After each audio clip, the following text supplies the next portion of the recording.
we'll talk about those in just a moment, but let's look ahead to this week, first of all, and two big votes that could come up. Maybe the Migration Act won't be voted on until early next week, but nevertheless, two big issues. So let's start with the Migration Act and the numbers. It's extremely tight, Michael, by the looks of it. Yeah, but isn't this part of the theatre of politics and the two sides muscling up in this? Even if it gets through the lower house, they won't be able to get Labor won't be able to get the Malaysian solution through. No, not through the Senate. So when Greg Combe said symbolically, though, well, when he said it's very important that the government gets to implement its agenda, therefore we need Tony Crook's vote to get it over the line in the lower house. Well, that doesn't mean they can implement their agenda. No, it would be a Pyrrhic victory, but it would be a more important defeat, I think, if they didn't. It's all down to Crook. Everyone has made up their mind. You're assuming Bob Katter supports it? Yeah, I think they. Well, when they nearly came to a vote when Parliament last rose, the reason that they didn't push it to a vote and guillotine debate was because Crook said, "I need more time." They had everyone else lined up. They had the numbers of the 6 crossbenchers. Bant and Wilkie are against it. They had the other 3.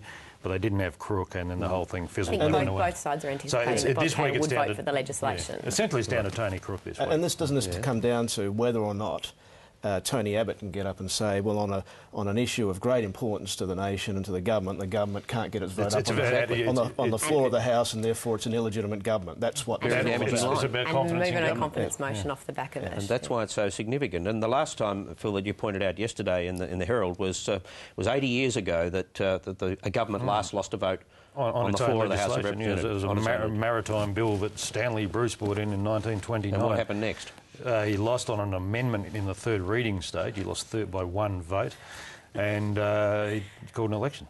I love it when you have legislative precedent. And he lost his seat. And he lost his seat. Now, it was from what I understand, and someone who's probably around back then might correct me, but it was an emergency measure to try and bring to an end a lot of industrial unrest, and the amendment was brought by Billy Hughes, which sort of said, we should have a referendum or election on this before we do it. But the fact he lost was a massive blow, and he was in trouble anyhow, and he called an election and he got thumped. And before that, it happened in 1922 when a government lost one of its own, and that was a conscience vote, so it didn't really sort of. So the upshot is though that if Labor can't lock in Tony Crook, then I think they'd be wise to actually not put it to a vote in that sense to avoid that parliamentary Tony Crook is quoted in one of the papers this morning as saying that he thinks governments ought to be able to decide these things.